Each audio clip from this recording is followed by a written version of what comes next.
रघुपति राघव राजा राम पतित पावन सीताराम सुंदर विग्रह मेघश्याम गंगा तुलसी सालग्राम गजाननं भूतगणादिसेवितं कपित्थजम्बूफलसारभक्षितम् उमासुतं शोकविनाशकारणं नमामि विघ्नेश्वरपादम् உலகம் யாவையும் தாமுளவாக்கலும் நிலைவருத்தலும் நீக்கலும் நீங்களா அலகிலா விளையாட்டுடையான் அவர் தலைவர் அன்னவர்க்கே சரண் நாங்களே. நன்மையும் செல்வமும் நாளும் நல்குமே, திண்மையும் பாவமும் சிதைந்து தேயுமே, ஜன்மமும் மரணமும் இன்றி தீருமே, இம்மையே ராமா என்னும் இரண்டெழுத்தினா. அஞ்சிலே ஒன்று பெற்றான் அஞ்சிலே ஒன்றை தாவி, அஞ்சிலே ஒன்று ஆறாக ஆரியர்க்கு ஆக ஏகி, அஞ்சிலே ஒன்று பெற்ற அணங்கை கண்டயலார் ஊரில், அஞ்சிலே ஒன்றை வைத்தான் அவன் நம்மை அழித்து காப்பான். மண்கண்ட வெண்குடை கீழாக மேற்பட்ட மன்னவரும் எம் பண்கண்டளவில் பணியச் செய்வாய். படைப்போன் முதலாம் விண்கண்ட தெய்வம் பல்கோடி உண்டேனும் விளம்பின் உன்போல் கண்கண்ட தெய்வம் உளதோ சகலகலாவல்லியே. குரு பிரம்மா குரு விஷ்ணு குருதேவோ மகேஸ்வரக குரு சாட்சாத் பரபிரம்ம தஸ்மை ஸ்ரீ குரவே நமக. சச்சிதானந்த குரு சத்குரு யோகிராம் சுரத்குமார் திருவடிகளே சரணம்.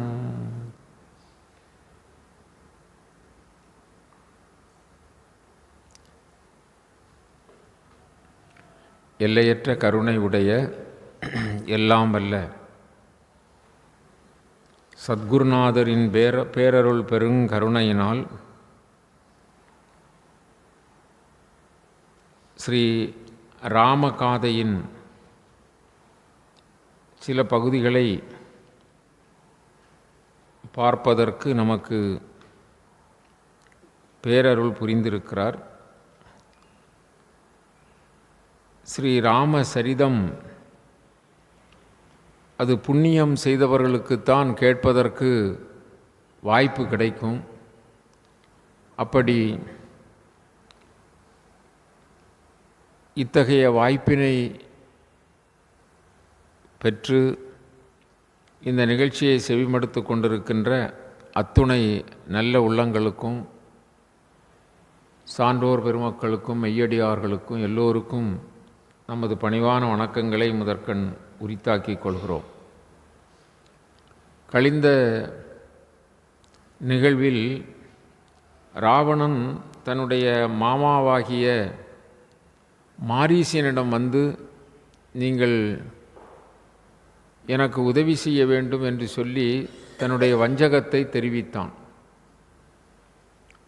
அதாவது சீதாதேவியை வஞ்சகமாக எடுத்து செல்ல வேண்டும் அப்படி என்பதுதான் அவனுடைய எண்ணம். அதனால் அந்த விவரத்தை மாரீசனிடம் சொன்ன பொழுது மாரீசனுக்கு ராமபிரானுடைய வல்லமை, அவருடைய வீரம், அப்படி எல்லா விவரங்களும் கொஞ்சம் தெரிகிறது.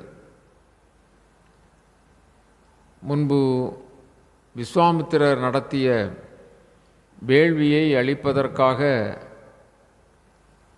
சுபாகு என்று சொல்லுகின்ற அண்ணனும் இவனும் கூட, இந்த மாரீசரும் கூட அதில் கலந்திருந்தனர். தாடகையை ராமபிரான் வதம் செய்தார். தாடகையினுடைய மைந்தர்கள்தான் இவர்கள். அப்பொழுது அந்த சுபாகு அப்பொழுதே இறந்து விட்டான். இந்த மாரீசன் கடலில் ஒளிந்து கொண்டான். அதன் பிறகும் ஒரு முறை வால்மீகி ராமாயணத்திலே சொல்லப்படுகிறது, இந்த மாரீசன் இவர்களுக்கு தீங்கு விளைவிக்க எண்ணி தண்டகவனத்திற்கு வந்திருக்கிறார். அதிலும் அவன் வெற்றி காண முடியாது, தோற்று போயிருக்கிறான். ஆகவே இப்பொழுது ராவணனிடம் சொல்லுவான், நீங்கள் சுபிட்சமாக வாழ வேண்டும் என்று சொன்னால் ராமன் மீது பகை கொள்ளக்கூடாது, ராமன் மனைவியை வஞ்சகமாக எடுத்து வர வேண்டும் என்று நினைக்கக்கூடாது. எத்தனையோ பேர் அழிந்து போய்விட்டார்கள். இந்திரன் அகலிகையால் அழிந்தான். இது மாதிரி பல தேவர்கள் அழிந்து போயிருக்கிறார்கள். எண்ணிறந்தவர் பெண்ணாசையினாலே அழிந்திருக்கிறார்கள். உன்னுடைய அரண்மனையிலோ உனக்கு உகந்த பெண்கள் ஏராளமான பேர்கள் இருக்கிறார்கள். அதையெல்லாம் விட்டு நீ இப்பொழுது ராமன் மீது, ராமனுடைய மனைவி சீதா மீது நீ ஆசைப்பட்டாய் என்றால் அது உனக்கும் உன் குலத்துக்கும் அழிவு ஆகும். நீயும் உன்னுடைய குலமும் நன்றாக வாழ வேண்டுமென்றால் அந்த ஆசையை விட்டுவிட்டு நீ செல்வாயாக என்று பலவாறாக புத்திமதி சொன்னான் அந்த மாரீசன். ஆனால் அதையெல்லாம் ராவணன் கேட்கவில்லை. நீ அறிவுடைய அமைச்சன் அல்ல எனக்கு புத்தி சொல்வதற்கு என்று வெகுண்டான். இருந்தாலும் இந்த மாரீசன் மீண்டும் அவனுக்கு பல உபதேசங்களை சொல்லும் முகத்தான் இந்த சீதா மீது நீ ஆசை கொண்டாயானால் நீ யமன் உலகை நெருங்குவதற்கு தயாராக இருக்கிறாய் என்று வைத்துக்கொள் என்றெல்லாம் புத்தி சொன்னான் மீண்டும். ஆனால் அந்த ராவணன் கொடியவன் கேட்கவில்லை.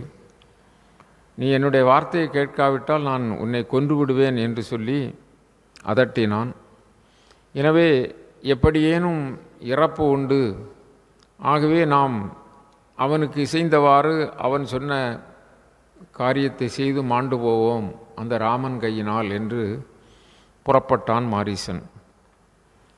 இங்கே மாரீசன் எப்படி வருகிறான் என்றால் அழகிய மான் போன்று, நல்ல வைர வைடூரியங்களால் இழைக்கப்பட்ட அத்தகைய அழகுடையவனாக, மின்னல் கொடி போல, பார்ப்பவர்களுக்கு சூரிய பிரகாசமாக.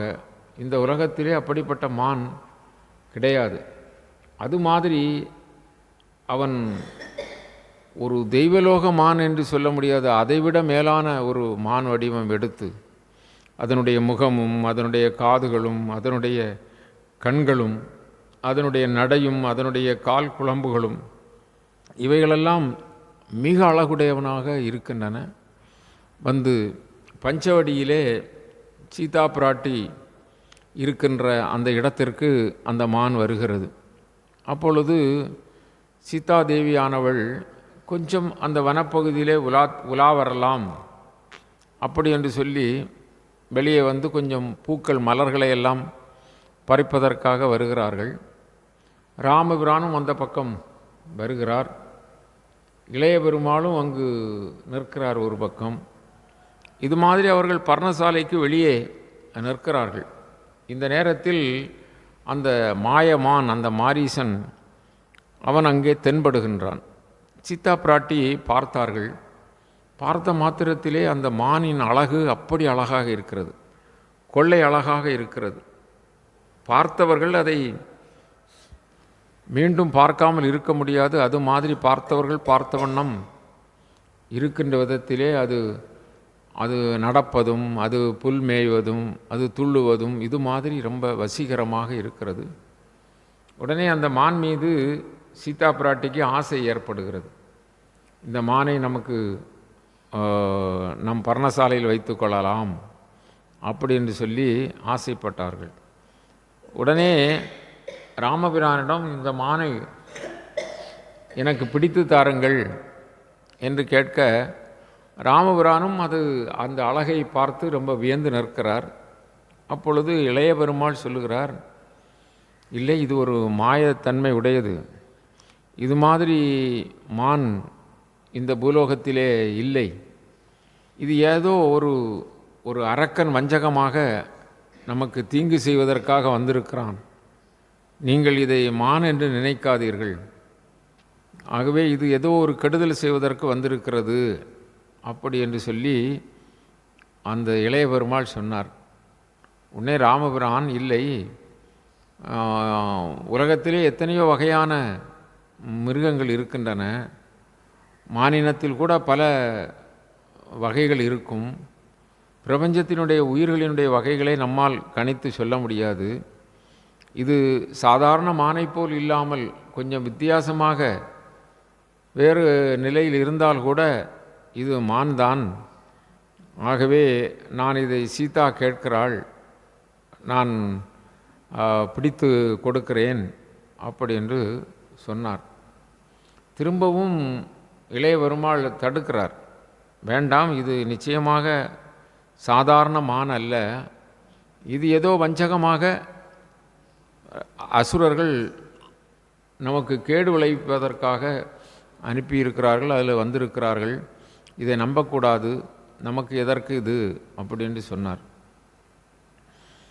அதோடு மட்டுமல்லாமல் அவர் வலியுறுத்தி, நாம் இந்த மானை பார்க்க வேண்டாம், அது என்ன செய்கிறது பார்ப்போம் என்று சொல்லி அமைதிப்படுத்தினார். இந்த சந்தர்ப்பத்தில் சீதா பிராட்டி, எனக்கு மானை பிடித்து தாருங்கள், நீங்களாட்டு பேசிகிட்டே இருக்கிறீங்க, நான் மான் கேட்குறேன், மான் பிடித்து தாருங்கள் என்று சொன்னோம். உடனே இளைய பெருமாள் சொன்னார், அப்படி என்றால் நான் போய் பிடிக்கிறேன், நீங்கள் அம்மாவோடு இங்கே இருங்கள். நான் உடனே இல்லை இல்லை, சீதா பிராட்டி சொல்கிறார், நீங்கள் தான் பிடித்து கொண்டு வர வேண்டும் என்று சொல்கிறார்கள். உடனே அப்பொழுதும் ராமன் புறப்பட்ட பொழுது இளைய பெருமாள் தடுக்கிறார். அவர் சொல்லுவார், ஒருவேளை தம்பி நீ சொல்வது போல மாயமானாக இருந்தால் கூட நான் அதை பிடிக்க முயற்சி பண்ணுவேன். அது ஒருவேளை அசுரனாக இருந்தால் நான் தெரிந்து கொண்டு அதை கொல்லுவேன். ஒன்று பிடித்து வருவேன் அல்லது கொண்டு வருவேன், அவ்வளவுதானே. அதற்கு ஏன் நீ வருத்தப்பட வேண்டும்? அது உண்மையிலேயே மானாக இருந்தால் பிடித்து வருவேன், இல்லது ஒரு மாயாவி, அதாவது அரக்கனாக இருந்தால் நான் அதை கொண்டு வருவேன். அதனால் நமக்கு கெடுதல் ஒன்றும் இல்லையே, நீ இங்கேயே இரு அப்படின்னு. அப்பொழுதும் இளைய பெருமாள் சொல்லுகிறார், அண்ணா, வேட்டையாடுதல் கூட நம் குலத்துக்கு ஒத்ததாக இல்லை. நம்முடைய முன்னோர்கள் அப்படி வேட்டையாட எல்லாம் போனதில்லை. ஆகவே அந்த வகையில் பார்த்தாலும் இதை நீங்கள் கொல்ல வேண்டும் என்று நினைக்க வேண்டாம், நாம் இங்கேயே இருப்போம், என்ன நடக்கிறது என்று பார்க்கலாம் என்று சொன்னார். அப்பொழுது சீதாதேவி மீண்டும் சொன்னார்கள், அதனால் இலக்குவா நீ இங்கே இரு, நான் போய் அதை பிடித்து வருகிறேன் அப்படின்னு சொல்லி இளைய பெருமாள் எத்தனையோ முறை சொன்ன பிறகும் கேட்காமல் சீதா பிராட்டியும் வற்புறுத்தியதனால் ராமபிரான் அதை மான் பின்னால் போகிறார். மான் அது மாயத்தனமான வஞ்சகத்தனமான மான் என்றதனால் கைக்கு எட்டு இது மாதிரி நிற்கும். அதன் பிறகு அருகில் போனால் துள்ளி பாய்ந்து ஓடிவிடும், மின்னல் போன்று வேகமாக செல்லும். அதன் பிறகு அப்படி புல் மேய்ந்தது போல் நிற்கும். சில சமயம் கால்களை தூக்கி ஆடிக்கொண்டு நிற்கும். ராமன் அருகாமையில் போனால் பின்னும் ஓடும். இது மாதிரி பல காத தூரங்கள் கடந்து போய்கொண்டே இருக்கிறது. ராமபிரானும் எவ்வளவு வேகமாக அதை சென்று பிடிக்க முடியுமோ அவ்வளவு வேகமாக ஓடுகிறார், நடக்கிறார். ஆனால் அது நெருங்குகின்ற பொழுது துள்ளி போய்விடும். இது மாதிரி அப்பொழுது ராமபிரானுக்கு தெரிகிறது, இது சாதாரண மான் அல்ல, இது ஏதோ விபரீதமானது தான், தம்பி சொன்னது சரிதான் அப்படி என்று வில்லை வளைத்து நாணை பூட்டி அம்பினை தொடுத்து அதை கொன்றுவிட வேண்டும் என்று சொல்லி அம்பினை விட்டார். அந்த மான் எங்கு சென்றாலும் சரி, எப்படி சென்றாலும் சரி, அது துள்ளி போய்கொண்டிருப்பதனால் குறிவைத்து அடிக்காமல் மந்திரத்தை உச்சாடனம் செய்து அது எங்கு போனாலும் அதை கொன்றுவிடு என்று சொல்லி அனுப்பினார். அம்பினே அந்த அந்த அம்பானது தன்னை கொன்றுவிடும் என்று மாரீசனுக்கு தெரிகிறது. ராமன் விடுகின்ற பானம் ஒரு காலும் தப்பாது என்பதை அவன் புரிந்து கொண்டவன். ஆகவே அவன் எப்படியும் இறப்பது நிச்சயம், ஆனாலும் ஒரு ஒரு கபடமாக ஒரு காரியம் செய்வோம் என்று, ஹே சீதா, ஹே இலக்குவா அப்படி என்று சொல்லி ஒரு அபய குரல், அது ராமன் குரல் போல அது சப்தம் போட்டு அடிபட்டு கீழே விழுந்தது. கீழே விழுந்தவுடனே அவனுடைய மாயத்தனம் போய்விட்டது. அசுரன் அவன் மாரீசன். அன்று இவன் தப்பிப்போனவன் என்று ராமபிரான் புரிந்து கொண்டார். ஆனால் ஹே சீதா, ஹே இலக்குவா அப்படி என்று சொல்லி ஒருவர் ஆபத்து காலத்தில் சத்தம் போடுவதைப் போல அவன் சத்தம் போட்டதனால், அதுவும் ராமபிரானுடைய குரலிலே சத்தம் போட்டதனால் அந்த சத்தம் எங்கும் கேட்கும்படியாக அது சத்தம் போட்டு இறந்தது. அந்த மாரீசன் இறந்தான். இந்த சப்தம் இங்கே பர்ணசாலையிலே இருந்த சீதாவுக்கு கேட்கிறது, இளைய பெருமாளுக்கும் கேட்கிறது. உடனே சீதாதேவி படபடத்து அப்படியே விழுந்தாள். என்ன இடி சப்தம் கேட்ட நாகம் போல் அப்படி விழுந்தாள். எழுந்து புலம்புகிறாள். ஐயோ, என் பிராணநாதனுக்கு என்ன ஆனதோ தெரியவில்லையே. சீதா, ராமா, இலக்குவா என்றல்லவா சத்தம் போடுகிறார், ஆகவே பெரிய ஆபத்து ஏற்பட்டிருக்கிறது அப்படி என்று சொல்லி அழுதாள், சத்தம் போட்டாள். உடனே இளைய பெருமாள் சொல்லுவார், 14 ரோகங்கள் எதிர்த்து வந்தாலும் ராமபிரானை ஒன்று செய்ய முடியாது, யாரும் அவரை அழிக்க முடியாது. அவர் சாதாரணமானவர் அல்ல. என்ன, வேறு தேவர்கள் எதிர்த்தாலும் எதிர்க்க முடியாது. அது மட்டுமல்ல, இந்த பூலோகத்தில் இருக்கிற எந்த மிருகங்களோ எந்த மலையோ எதுவும் அவரை ஒன்றும் செய்யாது. பஞ்சபூதங்களே ஒன்றும் செய்யாது. நீங்கள் பயப்பட வேண்டாம். அவர் யாரென்று நினைத்தீர்கள்? அவர் மகாவிஷ்ணுவினுடைய அம்சம். இலக்குவன் சொல்கிறான், மகாவிஷ்ணுடைய அம்சமாக இருக்கிறார், அவரை ஒன்றும் செய்ய முடியாது, நீங்கள் பயப்படாதீர்கள் இருங்கள். ஆனால் இந்த அம்மாவுக்கு அது ஒத்துக்கொள்ளவில்லை. ஒரு நாள் பழகிய ஒரு நண்பர் கூட ஒரு ஆபத்து காலத்தில் ஓடிப்போய் உதவி செய்வார்கள். நீங்களோ இங்கு நின்று கொண்டே இருக்கிறீர்கள், அவருக்கு ஒன்றும் செய்யாதுன்னு சொல்லி அப்படின்னு சொல்லி வெறுவி சப்தம் போடுகிறார்கள். அம்மா, உங்களை பார்த்து கொள்ளுங்கள் என்று சொல்லி அவர் அனுப்பி என்னை நிறுத்திவிட்டு போயிருக்கிறார். ஆகவே நான் உங்களை விட்டு பிரியக்கூடாது. இங்கிருந்து நான் போனால் நீங்கள் தனிமையாக இருப்பீர்கள். ஆகவே நீங்கள் அப்படி சொல்லாதீர்கள், அவருக்கு ஒன்றும் ஆகாது, இப்பொழுது வந்து விடுவார் என்று பலவாறாக இலக்குவன் முடிந்த அளவு சொன்னார். ஆனால் அந்த அம்மா, அப்படி நீங்கள் இங்கேயே நின்று கொண்டிருந்தால் இது நன்றாக இல்லை, நான் அப்படி என்று சொன்னால் நானே போய் தீயிலே விழுந்து இறந்து போகிறேன், அங்கு காட்டிலே நெருப்பு எரிந்து கொண்டிருக்கிறது ஒரு பக்கம். அதை பார்த்து ஓடினார்கள். அம்மா, போக வேண்டாம் போக வேண்டாம் என்று தடுத்து, நான் போகிறேன். ஒரு பக்கம் ராமனுடைய கட்டளையை மீற வேண்டியது இருக்கிறது, ஒரு பக்கம் அம்மாவை காப்பாற்ற வேண்டியது இருக்கிறது. அவர்கள் தீயிலே குதித்து இறந்துபட்டு போகக்கூடாது. ஆகவே நீங்கள் தனிமையாக இருங்கள், பாதுகாப்பாக இருங்கள், கவனமாக இருங்கள், நான் அண்ணனை பார்த்து வருகிறேன் என்று வேறு வழி இல்லாமல் இளைய பெருமாள் அண்ணன் சென்ற திசையிலே போகிறார். இப்படி அங்கே போகின்ற இந்த தருணம், இதை ராவணன் பார்த்து கொண்டான். ராவணன் அங்கு வந்து இருக்கிறான். இவர்கள் பர்ணசாலையிலிருந்து இவளுக்கு பாதுகாப்பு இல்லாமல் அவர்கள் வெளியே போகின்ற தருணத்தை பார்த்து கொண்டு இருக்கிறான் ராவணன், கொடியவன். அவன் என்ன செய்கிறான், ஒரு பெரிய தவசீலனை போல, ஒரு சந்நியாசி போல அவன் வேடம் இட்டிருக்கிறான். நல்ல ஒட்டிய வயிறு, என்ன அப்படியே பூநூல் அணிந்திருக்கிறான். அவன் சடாமுடி வைத்திருக்கிறான். அது மாதிரி அவன் ஒரு உண்மையான சந்நியாசி போல வேடம் பூண்டு அந்த பர்ணசாலையின் பக்கம் வந்து, அம்மா, பர்ணசாலைக்குள்ளே இருப்பது யார், பர்ணசாலைக்குள்ளே இருப்பது யார் என்று கேட்கிறான். அவளோ துக்கத்தில் இருக்கிறாள். அந்த துக்கத்திலும் எட்டி பார்த்தவுடனே ஒரு சாது சந்நியாசி, சந்நியாசிகளை கண்டால் அது மாதிரி அவர்கள் வளர்ந்திருக்கிறார்கள், அவர்களுக்கு மரியாதை கொடுப்பது, அவர்களை உபசரிப்பது. அவர்களுடைய துக்கம் எப்படி, அந்த துக்கத்தை நாம் கொஞ்சம் நினைத்து பார்க்க வேண்டும். காவலுக்கு நின்ற இளைய பெருமாளையே அனுப்பியிருக்கிறார்கள் இல்லையா? அப்படி இருக்கிற துக்கத்தில் கூட இந்த சாதுவை பார்த்த உடனே அவையெல்லாம் கொஞ்சம் கொஞ்சம் மறந்தது போல, இந்த சாதுவை உபசரிக்கிறது போல அவர்கள் உபசரிக்க வேண்டும் என்று சொல்லி, வாருங்கள் உட்காருங்கள் என்று சொல்லி ஒரு பிரம்பினால் செய்யப்பட்ட ஒரு, அந்த பர்ணசாலையில் அப்படித்தானே இருக்க முடியும், அந்த நாற்காலியை போட்டு உட்காரச் செய்து, அப்படி எங்கிருந்து வருகிறீர்கள் அப்படி என்று கேட்கிறார். நான் இந்த பகுதியை சார்ந்தவன்தான், நான் சந்நியாசி, ஆனால் சில காலம் நான் ராவணனுடைய இலங்கைக்கு போயிருந்தேன், அந்த இலங்கையில் போய் கொஞ்ச காலம் அங்கேயே இருந்து விட்டேன் அப்படி என்று சொன்னான்.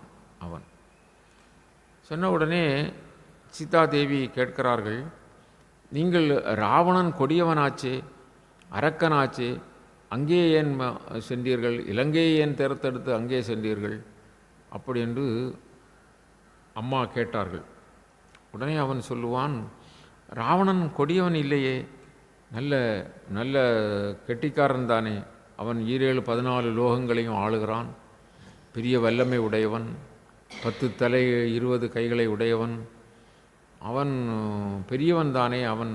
அவன் ஒரு சமயம் அந்த சிவபெருமான் இருந்த கைலையையே தோள் கொண்டு தூக்கியவன், அப்படிப்பட்ட மாவீரன் அவனுடைய ஆட்சியும் அவனுடைய செல்வாக்கும் மிகச் சிறப்புடையது.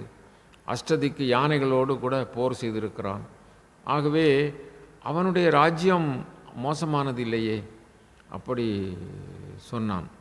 அவன் சொல்லுகிறான், பதில் சொல்லுகிறான்.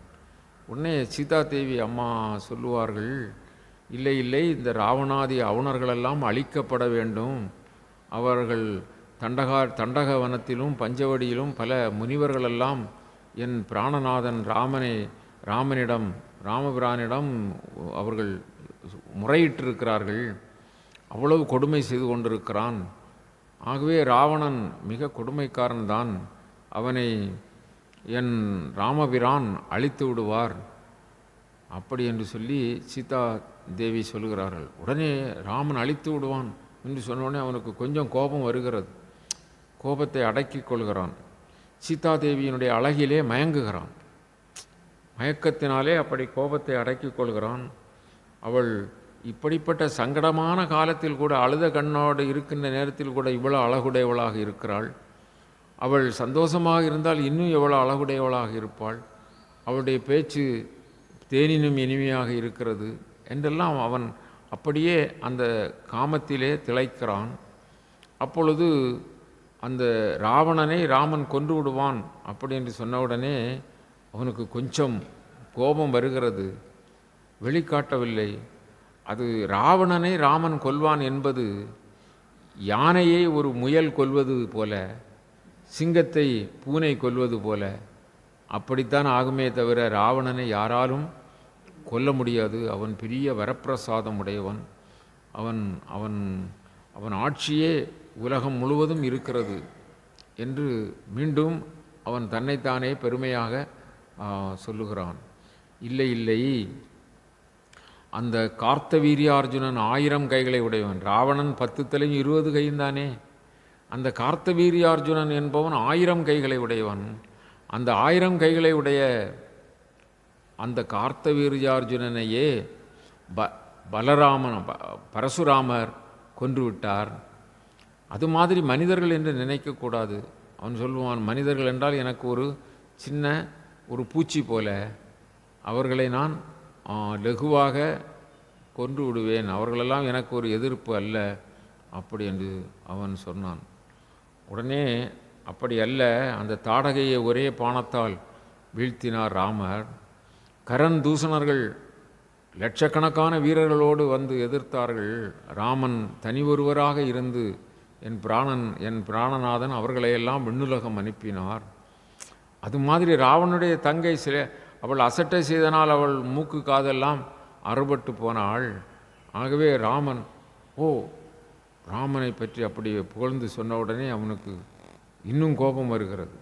கோபம் வந்து அவன் என்ன செய்வான், இந்த நேரத்தில் ராவணனை குறைவாக சொன்ன உடனே, அவன் ராவணன் தானே அங்கே வந்திருக்கிறான், அவனை பற்றி சொன்ன உடனே அவனுக்கு மேலும், ஆகவே ராமர் அந்த ராவணனை அழிப்பது உறுதி, அவரை கொல்வது உறுதி, அந்த ராவணாதி அவணர்களுடைய அந்த அழிவுக்குத்தான் ராமபிரான் வந்திருக்கிறார் என்று சொன்ன உடனே அவனுக்கு இன்னும் கோபத்தை தாங்கிக் கொள்ள முடியவில்லை. தன்னுடைய சுய ரூபத்தை காட்டுகிறான். சந்நியாசியாக இருந்தவன் அவன் தன்னுடைய சுய ரூபத்தை 10 தலை 20 கரங்களோடு, ராவணனை பார், ராவணன் எப்படிப்பட்டவன் அப்படின்னு சொல்லி இவளுக்கு உடனே பயம் வந்து விட்டது. சீதாதேவி இதுவரை சன்னியாசி என்றே நினைத்திருக்கிறாள். இப்பொழுது எப்படி இருக்கும், பெரிய பயம் நெஞ்சை கவ்விக்கொண்டது. ஆகவே காப்பாற்றுவார் யாரும் இல்லை, இங்கு இவன் இவ்வளவு கொடூரமாக இருக்கிறான் அப்படி என்று சொல்லி பயந்து ஒதுங்குகிறாள்.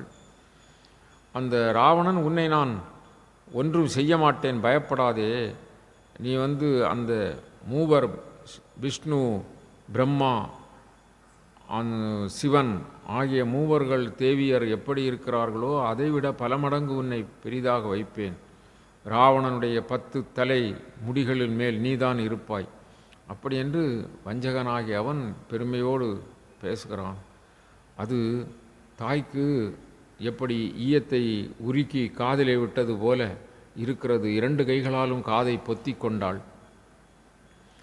அப்படி ராவணா, நீ பராக்கிரமசாலி என்று சொல்கிறாய், அவர்கள் இல்லாத போது இங்கு வந்திருக்கிறாய், என் ராமலக்குவர் இருக்கின்ற நேரம் நீ வர வேண்டியது தானே, உன்னுடைய பராக்கிரமத்தை காட்ட வேண்டியது தானே, நீ ஏன் பயந்து இப்படி ஆளில்லாத நேரத்திலே வந்திருக்கிறாய்?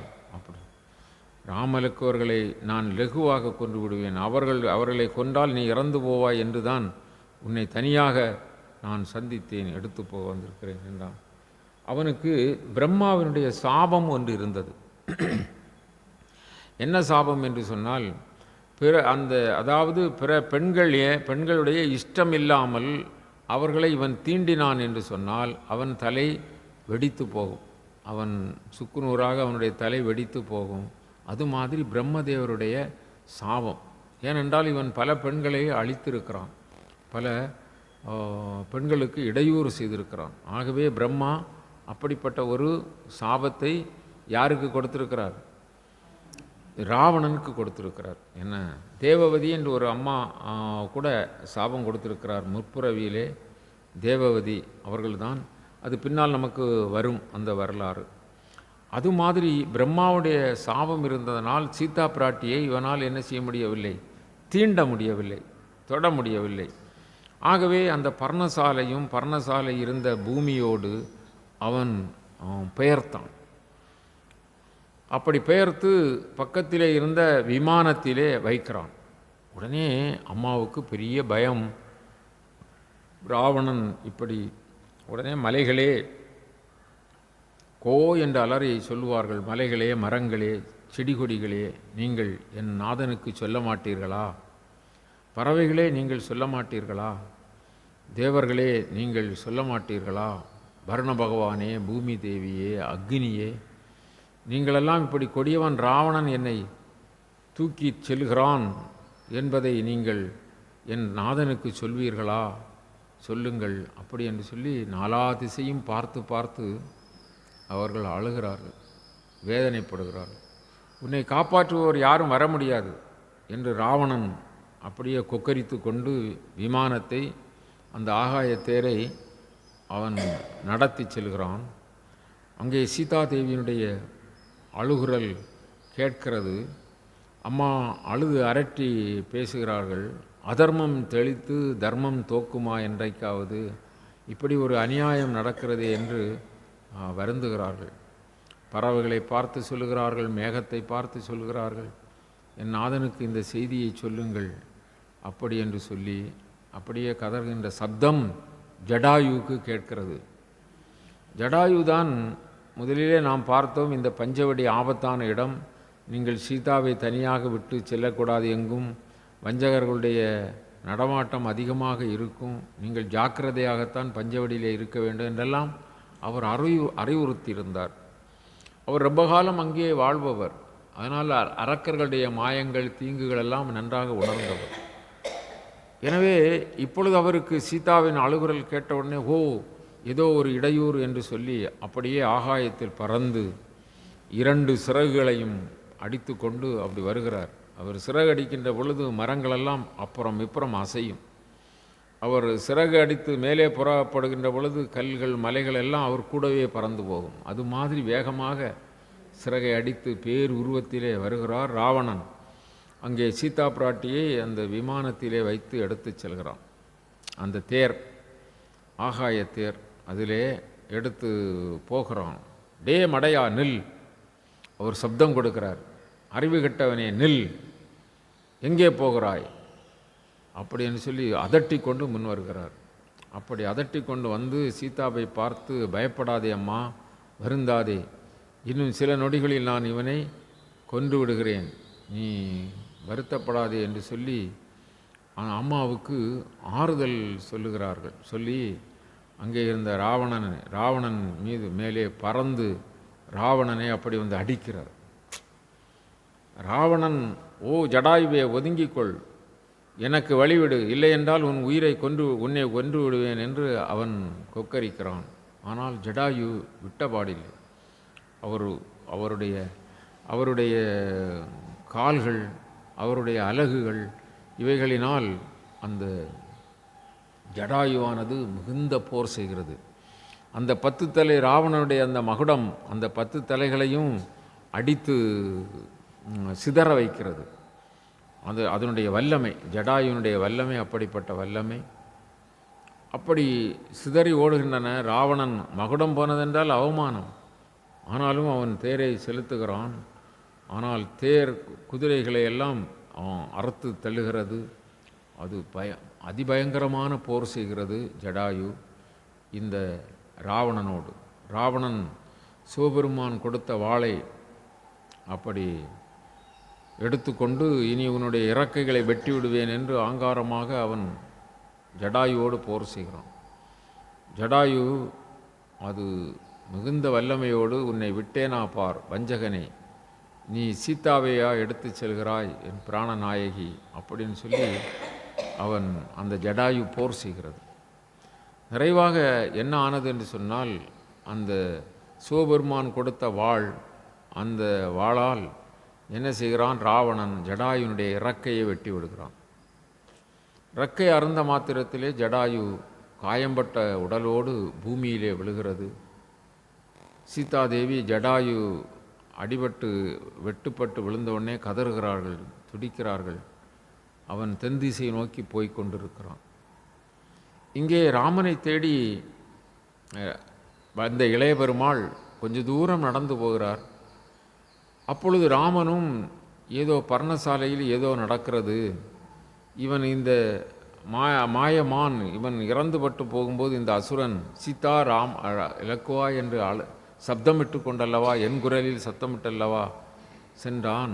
ஆகவே இலக்குவன் என்னை தேடி வந்துவிடக்கூடும், சீதாவும் நிலைகுலைந்து போவாள், ஆகவே சீக்கிரமாக போவோம் என்று சொல்லி பர்ணசாலையை நோக்கி வருகிறார். இங்கு இளைய பெருமாள் என்ன செய்கிறார், ராமனை நோக்கி போகிறார். 2 பேர்களும் வழியிலே சந்திக்கிறார்கள். தம்பி, என்ன நீ ஏன் இங்கு வந்தாய் என்று கேட்கிறார். அப்பொழுது ராமபிரானிடம் சொல்லுகிறார், அண்ணா, இப்படிப்பட்ட இக்கட்டான நிலை, உங்கள் ஆணையை நான் காப்பாற்ற வேண்டும், அதே நேரத்தில் சீதா பிராட்டியையும் காப்பாற்ற வேண்டும். அது மாதிரி 2 கட்டான் நிலையிலே இருதலை கொள்ளி எறும்பு போல நான் என்ன ஆகிவிட்டேன், எனக்கு அங்கு நிற்கவும் முடியவில்லை, உங்களை தேடாமலும் இருக்க முடியவில்லை. அப்படியாக வந்து, தம்பி அப்படியா, என்ன ஆனதோ தெரியவில்லையே, இது மாயமான் தான் அப்படி, அந்த அசுரன் தான் அப்படி சப்தமிட்டான், அங்கு பர்ணசாலையில் ஏதாவது நடந்திருக்கும், நாம் சீக்கிரமாக போவோம் என்று இங்கு வருகிறார்கள். வேக வேகமாக வருகிறார்கள். பர்ணசாலையை பார்த்தால் பர்ணசாலை இல்லை, அது பெயர்த்து போகப்பட்டிருக்கிறது. ஏதாவது அங்கு தடங்கள் இருக்கிறதா என்று அங்கும் இங்கும் பார்க்கும்போது ஒரு தேர் கொஞ்ச தூரம் ஓடி வானில் பறந்திருக்கிறது. முதலில் இப்பொழுது ஃப்ளைட்டெல்லாம் கொஞ்சம் தூரம் ஓடி பறக்கும் அல்லவா, அதுபோல் அந்த காலத்தில் ராமாயண காலத்தை பாருங்கள், திரேதாயுகத்திலே இது மாதிரி ஊர்திகளை அவர்கள் வர்ணித்திருக்கிறார்கள், சொல்லுகிறார்கள். ராவணன் அப்படிப்பட்ட ஊர்தி வைத்திருந்தான் என்றால் எவ்வளவு சிறந்த ஒரு நுட்பமான கலையிலே இருந்திருக்கிறார்கள், எவ்வளோ பெரிய இயந்திரங்களை கண்டுபிடித்திருக்கிறார்கள். அது அந்த தேர்தடம் கொஞ்சம் தூரம் பதிந்து அதன் பிறகு போயிருக்கிறது. உடனே தேர்தடம் இப்படி வந்திருக்கிறது, ஆகவே இங்கிருந்து தான் வெளியே மேலே போயிருக்கிறது அப்படி என்று சொல்லி தேடி தேடி தேடி எங்கும் சீதா சீதா சீதா என்று ராமபிரான் அப்படி மனம் குழம்பி போனார். எதை பார்த்தாலும் சீதாவினுடைய ஞாபகம்தான் வருகிறது. பறவைகள் மற்றும் மரங்கள், சீதாவை பார்த்தீர்களா, என் சீதாவை பார்த்தீர்களா, என்ன நடந்தது? அப்படி தேடி வருகின்ற பொழுது கொஞ்சம் தூரம் வந்த பிறகு அங்கு ஜடாயுவை பார்க்கிறார்கள். ஜடாயு அவர்களுக்கு தெரிந்தவர்தான். ஆனால் இப்பொழுது அவர் இறகு வெட்டப்பட்டு அவர் அப்படி இருக்கிறார். ஆகவே அவருக்கு ஜடாயு என்ற உடனே ஓடிப்போய் ஜடாயுவை அப்படியே அதனுடைய தலையை மடியில் எடுத்து வைத்து அப்படி என்ன என்றால் அது அப்படி உயிருக்கு போராடி கொண்டே இருக்கிறது, வாயை பிளர்க்கிறது. அந்த நேரத்தில் சொல்லுகிறது, இப்படி ராவணன் கொடியவன், நான் முன்பே சொல்லியிருந்தேன் அல்லவா, நீங்கள் கவனமாக இருக்க வேண்டும், சீதாவை ஏன் தனியாக விட்டு சென்றீர்கள் அப்படி சொல்லி கொண்டார். பிறகு சீதாவை ராவணன், அந்த இலங்கைஸ்வரன் ராவணன் எடுத்து செல்கிறான். என்னால் அவனோடு நான் போர் செய்தேன், ஆனால் என் இறக்கைகளை வெட்டிவிட்டான். அப்படி நடந்த விவரத்தை சொல்லி அப்படியே உயிர் பிரிந்து விட்டது. பாருங்கள், இந்த செய்தியை முதலிலே ராமனுக்கு சொன்னதே ராவணன், அவன்தான் எடுத்து போகிறான் என்பதையெல்லாம் சொன்னவன் அவருடைய உயிர் போய்விட்டது. அதற்காகத்தான் சொல்வதற்காகத்தான் உயிர் தரித்திருந்தது போல. உடனே ஸ்ரீ ராமபிரான் இந்த ஊரிலே, அதாவது தன்னுடைய நாட்டிலே தசரத சக்கரவர்த்திக்கு தன் தந்தைக்கு ஈமக்கடன் செய்ய முடியவில்லை. இவர் அவருடைய சகோதரர், அப்படிப்பட்ட நட்புடையவர். ஆகவே இவருக்கு நாம் ஈமக்கடன் செய்ய வேண்டும் என்று சொல்லி அங்கே சிதை அடுக்கி அந்த ஜடாயுவுக்கு செய்ய வேண்டிய முறை ஸ்தானங்களை எல்லாம் செய்து நீர் வார்த்து தண்ணீர் வார்த்து எல்லாம் செய்தார்கள். எல்லா சடங்குகளையும் செய்து தகனம் செய்துவிட்டு அங்கிருந்து சீதாவை தேடி அவர்கள் காட்டிலே அலைந்து வருகிறார்கள். இது எங்கே நடந்தது பாருங்கள், அங்கு வட மாநிலத்திலே நடந்து அவர்கள் தேடிக்கொண்டே வருகிறார்கள். தென் திசை நோக்கி வருகிறார்கள். ராவணன் அல்லவா எடுத்து சென்றிருக்கிறான், ஏதேனும் விதத்திலே அவள் எங்கேயும் குதித்திருப்பாளா அல்லது விட்டு போயிருப்பானா, எது என்ன என்று நடந்தது என்று தெரியாதல்லவா. ஆகவே அவர்கள் அப்படி அங்கும் இங்கும் கண்களை பரவ விட்டு தேடிக்கொண்டே வருகிறார்கள். ராமபிரானுடைய கவலைக்கு எல்லையே இல்லை. அவருக்கு எங்கு பார்த்தாலும் சீதா ஞாபகம்தான் வருகிறது. ஐயோ, நாம் பாதுகாக்காமல் போய்விட்டோமே, இளைய பெருமாள் சொன்ன பிறகும் கேட்கவில்லையே, இப்படி பல எண்ணங்கள் ஓடும் அல்லவா. அப்படி அவருடைய உள்ளம் தடுதடுத்து கொண்டிருக்கிறது. அப்படி வந்து கொண்டிருக்கின்ற பொழுது ஒரு இடத்திலே வந்த பொழுது ஒரு காட்டுப்பகுதியிலே மிருகங்களெல்லாம் அங்கும் இங்கும் ஓடுகின்றன. ரொம்ப அதிகமாக எண்ணிக்கையிலே சேர்ந்தால் போல் ஓடுகின்றன. என்ன காரணம்? அங்கும் இங்குமாக மிருகங்கள் ஓடுகின்றன. சாதாரணமாக மிருகங்கள் ஓடுவது போல இல்லை, ஏதோ கலவரமாக அங்கு கொஞ்சம் 100 ஓடுகிறது, இந்த பக்கம் 100 எண்ணிக்கையில் ஓடுகிறது, அங்கே 100 எண்ணிக்கையில் ஓடுகிறது, குறுக்கையும் அங்கேயும் இங்கேயுமாக ஓடுகிறதே, எங்கு போவதென்று தெரியாமல் ஓடுகின்றன. அது மாதிரி யானை, குதிரை, புலி, சிங்கம், இது மாதிரி எல்லா வனவிலங்குகளும் ஓடுகின்றன. என்ன காரணம் என்று பார்க்கின்ற பொழுது அப்படியே ஒரு ரெண்டு சூரியனை நெத்தியிலே பொருத்தியது போல 2 பெரிய டார்ச் லைட், அது மாதிரி இப்பொழுது சில கார்களில் வச்சுருக்கிறாங்கல்ல, அது மாதிரி பிரகாசமாக இருக்கிறது மாதிரி 2 கண்கள், அது சூரிய வெளிச்சம் போல் அடிக்கிறது. இது என்ன சூரியன், 2 சூரியன் இருந்தது போல் இருக்கிறது என்று நெருங்கினால் அவன் ஒரு பெரிய அசுரன். அவன் 2 கைகளையும் என்ன செய்வானாம், பசி வந்தது என்று சொன்னால் 2 கைகளையும் அப்படி காட்டிலே நீளமாக பரப்புவான், நீட்டுவான். கைகளை நீட்டிக்கொண்டு அந்த கைகளையெல்லாம் அப்படியே சுருக்குவான். சுருக்கும்போது உள்ளே 1000 விலங்குகள் எது இருந்தாலும் எல்லாம் அப்படி ஒடுங்கி வரும். இந்த வீச்சு வலைன்னு ஒரு வலை உண்டு, அந்த வலையை வீசிக்கிட்டு பிறகு சுருக்குவாங்க இல்லையா, அது மாதிரி இவன் செய்வான். வாயை பிளந்து வைத்து கொள்வான். எல்லாம் அந்த கைகளுக்கு உள்ளே அப்படியே சுருங்கி சுருங்கி வந்து எங்கே போகிறதுக்கு வழி என்று சொன்னால் இங்கே ஒரு குகை போல் என்ன இருக்குது, வாய் இருக்குது, பெரிய மலை குகை போல். எல்லாம் அதுக்குள்ளே யானை, குதிரை, ஒட்டகம், சிவிங்கி எல்லாம் எத்தனை மிருகங்கள் கானகத்தில் உண்டுமோ, என்ன ஆடு மாடுகள், நரி எல்லாம் எல்லா மிருகங்களும் என்ன செய்யும், அவனுடைய நெருங்கி வர வர வர வேறு வெளியே போக முடியாது அல்லவா, வர வர எல்லாம் வந்து என்ன செய்கிறது, இந்த மீன் குஞ்சுகள்லாம் கச்சா வலையில் மாட்டினது மாதிரி எல்லாம் உள்ள போவோம், அப்படியே வாயை மூடிக்கிடுவான். அதுதான் அவனுக்கு உணவு. அவனுடைய பெயர் கவந்தன். அவனுடைய பெயர் கவந்தன். அவன் இப்பொழுது அப்படி சுருட்டி கொண்டே வருகிறான். இவர்களும் உள்ளே மாட்டி இருக்கிறார்கள். மிருகங்கள்லாம் நெருங்க நெருங்க ரொம்ப வேகமாக ஓடுது, எல்லாம் அதனுடைய வாய்க்குள். ஓ, இவன் ஏதோ ஒரு அசுரன்.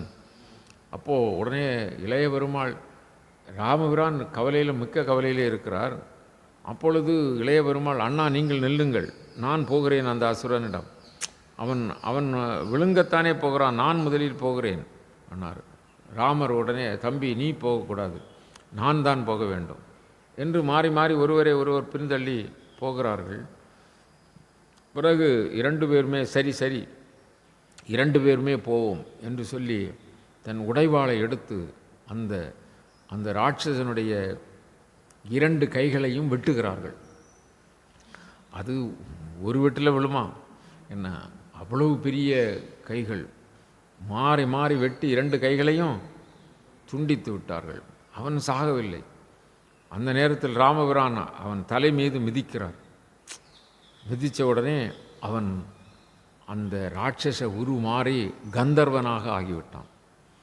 அவன் உண்மையிலேயே ஒரு கந்தர்வன். அவன் இப்படி காட்டிலே அவன் இருந்து உயிர்களை எல்லாம் கொன்று சாப்பிடக்கூடிய ஒரு ராட்சசனாக அவனுக்கு ஒரு சாபம் கிடைத்திருந்தது. அந்த சாபத்தினாலே அவன் இப்பொழுது இப்படி இருக்கிறான். அவனுடைய அந்த கந்தர்வனுடைய பெயர் தனு. ஸ்தூலசிரஸ் என்னும் முனிவர் சாபத்தினால் இவன் இது மாதிரி கவந்தன் என்ற பெயரிலே ராட்சசனாகிவிட்டான். என்ன, அவனுடைய உண்மையான கந்தர்வ பெயர் தனு. அவன் முனிவரின் சாபத்தினால் இப்படி வந்தான். இப்பொழுது இவருடைய அந்த பாதம் பட்ட மாத்திரத்திலே அவன் சாப விமோசனம் பெற்று மீண்டும் கந்தர்வனாக ஆகிவிட்டான். ஆகி வானிலே ஒளியுடைய உடம்போடு காட்சி கொடுக்கிறான். அப்படி நிற்கிறான். நின்று ராமபிரானை வணங்குகிறான். ராமபிரான் யார் என்று அவனுக்கு இப்பொழுது புரிகிறது. அந்த ராமபிரான் சாதாரணமானவர் அல்ல. அவர் மகாவிஷ்ணு என்பது கந்தர்வன் என்றதனால் தெரியும். முன்பு அவன் அசுரனாக இருந்தான் சாபத்தின் காரணமாக. இப்பொழுது அவன் கந்தர்வன் ஆகிவிட்ட காரணத்தினால் அவனுக்கு அந்த ராமபிரானை பற்றி தெரிகிறது. ஆகவே அந்த கவந்தனாக இருந்த அந்த கந்தர்வன் இப்பொழுது ராமபிரானை வணங்குகிறான். ராமபிரானை என்ன செய்கிறான்? வணங்குகிறான். எப்படி சொல்லி வணங்குகிறான்? ஈன்றவனோ எப்பொழுதும் எப்பொருளும் எல்லைதீர் நல் அகத்தின் சான்றவனோ. பகவான் ராமனை பற்றி சொல்கிறார். இவர்தான் உலகங்களை எல்லாம் படைத்தவர். ஈன்றவனோ எப்பொருளும் எல்லைதீர் நல் அறத்தின் சான்றவனோ. இந்த உலகத்துக்கு அறத்தை நிலைநாட்டுவதற்கு வந்தவனோ. தேவர் தவத்தின் தனிப்பயனோ. தேவர்களெல்லாம் பலகாலம் தவம் செய்தார்கள். எதற்கு தவம் செய்தார்கள்? ராவணாதி அவணர்களுடைய பிடியிலே சிக்கிக்கொண்டு தங்களுடைய கஷ்டம் எப்பொழுது தீரும் எப்பொழுது தீரும் என்று தவம் செய்தார்கள். அப்படி தேவர் தவத்தின் தனிப்பயனோ 3 கவடுகாய் முளைத்து எழுந்த மூலமோ. சிவன் பிரம்மா விஷ்ணு அப்படி என்று சொல்லி 3 திரிசூலம் போன்று எழுந்தவனோ. என்ன, அதாவது பிரம்மம் அதன் பிறகு படைத்தல் காத்தல் அழித்தல் ஆகிய அந்த முத்தொழிலை செய்வதற்கு 3ஆக பிரிந்திருக்கிறார்கள். அது 3 கவடு திரிசூலம் போல. என்ன, திரிசூலம் போல அது அப்படி முளைத்தவனோ, 3 கவடுகாய் முளைத்து எழுந்த மூலமோ, அந்த சிவன் பிரம்மா விஷ்ணு ஆகிய அந்த 3 முத்துளிலை செய்கின்ற கடவுளுக்கு மூலமாக இருக்கின்ற அந்த மூலமோ, தோன்றி அறிவினையேன் சாபத்துயர் துடைத்தாய். அப்பா, நீ ராமனாக தோன்றி நான் பெருந்துயரப்பட்டு இருந்த என்னுடைய சாபத்தை நீ நீக்கிவிட்டாய். மூலமே இல்லா முதல்வனே, நீ எப்படிப்பட்டவன்? மூலமும் இல்லை. மூலமோ என்று சொன்னான், மூலமே கிடையாது. ஆதியும் அந்தமும் இல்லா அரும்பெருஞ்சோதியை. எந்த பாடல்? திருப்பாவையா? ஆதியும் அந்தமும் இல்லா அரும்பெருஞ்சோதியை யாம்பாட கேட்டேயும். இது திருப்பாவையா திருவம்பாவையா? வாழ்தடங்கன் மாதே வளருதியோ, இல்லையா? அப்போ ஆதியும் அந்தமும் இல்லை, ஆதியும் அந்தமும் இல்லை. அதுதான் மூலமே இல்லா. இறைவனுக்கு என்ன ஒரு மூலம் உண்டுன்னா அப்போ அந்த மூலம் தானே பெருசு, அப்படி வந்துடும் இல்லையா? அவனுக்கு அது கிடையாது. என்ன? மூலமே இல்லா முதல்வனே, நீ முயலும் கோலமோ யார்க்கும் தெரிய அறிய கொள்கைத்தால். நீ எடுக்கக்கூடிய பிறவிகளோ அவதாரங்களோ அது யாரும் அறிய முடியாது. நீ முயலும் கோலமோ, நீ எடுக்கக்கூடிய அந்த அவதாரங்களை யாரும் என்ன செய்ய முடியாது. யாருக்கும் தெரிவு அறிய கொள்கைத்தால். ஆலமோ ஆலினடையோ அடைக்கிடந்த பாலனோ வேலை பரப்போ பகராயே. நீ என்ன ஆலில் ஆலமரத்து இலையில் என்ன செய்வார்? பள்ளி கொள்வார். எப்போ? பிரளய காலத்தில், இல்லையா? ஆள் இலையில் படுத்து கிடந்துட்டு கால் கட்டை வரல என்ன செய்வார்?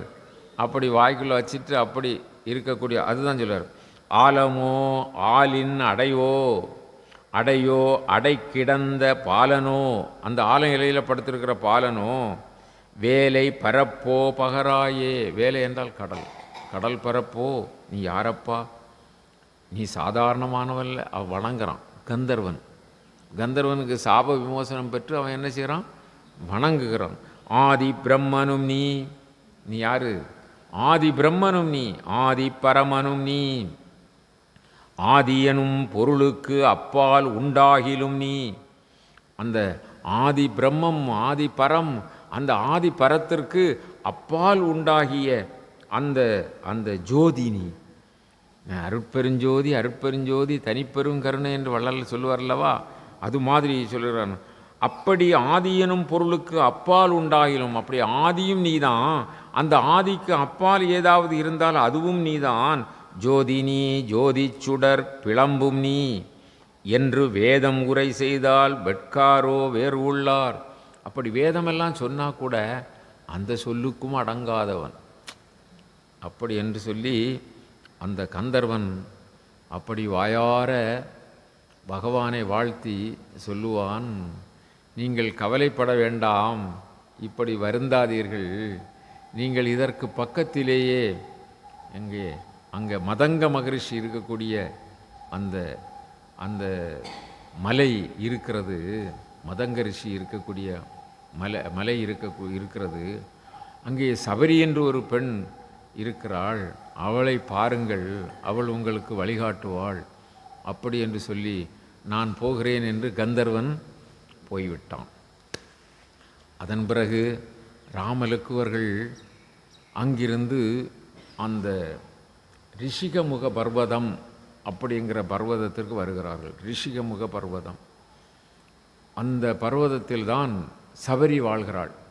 ஆகவே சபரியை பார்க்க வேண்டும் என்று கந்தர்வன் சொன்னதனால் அங்கே இவர்கள் வருகிறார்கள். இந்த சபரி யார் அப்படி என்று சொன்னால், இந்த சபரியானவள் ஒரு வேடுவ பெண். இவள் ரொம்ப கானகத்திலே படிப்பு அப்படிப்பட்ட பெரிய காரியங்கள்லாம் கிடையாது. வேதங்களோ சாஸ்திரங்களோ படித்தவள் அல்ல. வேடுவ குலத்தில் பிறந்தவள்.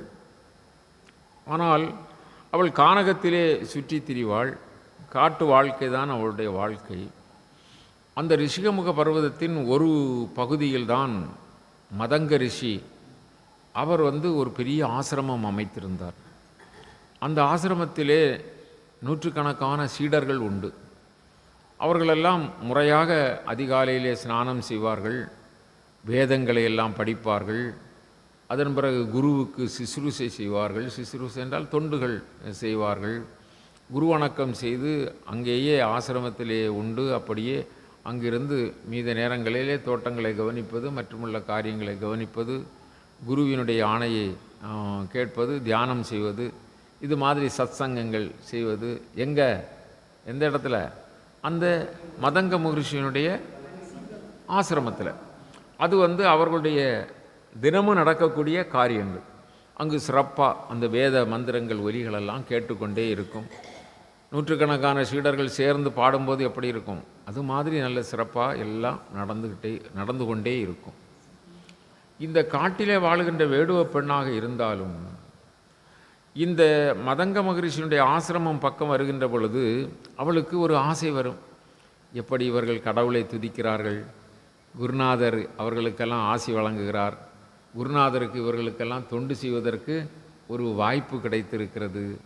நமக்கு அந்த பாக்கியம் இல்லையே. நாம் ஒரு வேடுவ குலத்தில் பிறந்து விட்டோம், காட்டிலே சுற்றி திரிகிறோம். இது மாதிரி குருநாதரை நமக்கு அணுக முடியவில்லை. அவருடைய அந்த சொல்படி நடந்து ஒரு சீடன் என்று சொல்லுகின்ற நிலை நமக்கு கிடைக்கவில்லை, வேதங்களை எல்லாம் படிக்க முடியவில்லை என்று ஆதங்கப்படுவாள். அதாவது பொதுவாக சூழ்நிலை தான் மனிதனை என்ன செய்யும்? வளர்க்கும். சூழ்நிலை தான் மனிதனை வளர்க்கும், சூழ்நிலை தான் மனிதனை கெடுக்கும். சரிதானா? என்ன, அதாவது எல்லா பேருக்கும் நல்ல சூழ்நிலை அமைய வேண்டும் என்பது தான் ரொம்ப முக்கியம். நல்ல சூழ்நிலை அமைய வேண்டும். ஒரு மனிதர்களாகவோ பெரும்பாலும் மனிதர்களை வைத்து கொண்டால் மனிதர்களுக்கு நல்ல சூழ்நிலை வாய்த்தால் எந்த குழந்தையும் நல்ல குழந்தை தான் என்பது போல அந்த சூழ்நிலையினாலே எல்லோரும் நல்லவராக வளர முடியும். சூழ்நிலை மோசமாகி போய்விட்டதென்றால் அந்த குழந்தைகள் நல்ல குழந்தையாக இருந்தாலும் சூழ்நிலையை கெடுத்து விடும். இதுதான் உலக இயல்பு, அதாவது நெறிமுறை. இங்கு இந்த மதங்க மகரிஷியினுடைய ஆசிரமத்தினுடைய அருகாமையில் போவதற்கும் அங்கு அவர்கள் பாடுவதை எல்லாம் கேட்பதற்கும் ஒரு சந்தர்ப்பம் கிடைத்ததனால் இந்த வேடுவ பெண்ணுக்கும் கொஞ்சம் கொஞ்சமாக அதில் ஆர்வம் வந்தது, ஆசை வந்தது. இது ரொம்ப முக்கியம். எதிலும் ஒரு ஆர்வம் இருக்க வேண்டும். ஆர்வம் இருந்தால் காரியங்களையெல்லாம் என்ன செய்யலாம்? நாம் சாதிக்க முடியும், நல்ல ஆன்ம சாதனைகள் செய்ய முடியும். ஆன்மக சாதனைகள் செய்வதற்கும் ஆர்வம் வேண்டும். அதனால் அடுத்தது காட்டும் பளிங்கு என்று சொல்வார்கள். அடுத்தது காட்டும் பளிங்கு போல் என்பாங்க. அதாவது பளிங்கு கல் இருக்கிறதல்லவோ, அதன் பக்கத்திலே ஒரு பச்சை நிற ஒரு இலையை கொண்டவால் அது பளிங்கு பச்சையாக காணும். இதனுடைய பிரதிபலிப்பு அங்கு வரும் பளிங்கில். அது மாதிரி ஒரு சிவப்பு ரோஜாவை கொண்டு காட்டினீர்கள் என்றால் அதனுடைய நிறம் அதற்கு வரும். அது மாதிரி சார்ந்ததின் வண்ணம் ஆன்மா, இது வேதத்தினுடைய வாக்கு. சார்ந்ததின் வண்ணம் ஆன்மா, எதை சார்ந்திருக்கிறோமோ அதன் வண்ணம், சார்ந்ததின் வண்ணம் ஆன்மா. இது சைவ சித்தாந்தத்தில் ரொம்ப இதாக சொல்லுவாங்க, சார்ந்ததின் வண்ணம் ஆன்மா. அப்போ சார்ந்ததை சாருவது ரொம்ப முக்கியம், சார்ந்தது ரொம்ப முக்கியம். அது மாதிரி இந்த அம்மாவுக்கு அந்த மதங்க மகரிஷியினுடைய ஆசிரமத்தை கொஞ்சம் சார்ந்ததனால் இவர்களைப் போல நாமும் இருக்க மாட்டோமா, இவர்களைப் போல நாமும் பாட மாட்டோமா, இவர்களைப் போல் வேதம் கற்க மாட்டோமா, இவர்களைப் போல சிறிய தொண்டாவது குருநாதருக்கு செய்ய மாட்டோமா என்று சொல்லுகின்ற ஆசையும் ஏற்பட்டதால் இந்த அம்மா அங்கே போய் குருநாதரை சந்திக்க வேண்டும், அவருடைய திருவடியை வணங்க வேண்டும் ஆசைப்படுகிறது. ஆனால் ஆசைக்கு தடங்கள். அந்த ஆசிரமத்துக்குள் நுழைய வேண்டுமென்றால் வேடுவர்களுக்கு நுழைய முடியாது இல்லையா? இவள் தாழ்ந்தவள் என்று நினைப்பார்கள். அப்படிங்கிற ஒரு தடையும் இருக்கிறது. ஆனால் ஆசை அதிகம் ஆகும்போது தடையை மீறி போக வேண்டிய சூழ்நிலை இல்லையா? நல்ல ஒரு காரியம்தானே, குருநாதரை பார்த்து விடலாம் என்று ஒரு நாள் ஆசிரமத்திற்குள் நுழைந்தாள். பல நாள் அவள் ஆசை மிகுதியினால் ஒரு நாள் என்ன செய்தாள்? ஆசிரமத்தில் நுழைந்தாள். உடனே அந்த சீடர்கள் கண்டு கொண்டார்கள். ஓ, அந்த வேடுவ பெண் வந்து விட்டாள், அந்த சபரி அங்கங்கு சுற்றி கொண்டு காட்டிலே திரிபோல் இங்கு வந்து விட்டாள் என்று ஓடி போனார்கள், பிடித்தார்கள். இந்த பக்கம் வந்துடாத என்ன அப்படி என்று சொல்லி அதட்டி அவளை விரட்டினார்கள். என்ன உடனே அந்த அம்மாவுக்கு எப்படி இருக்கும்?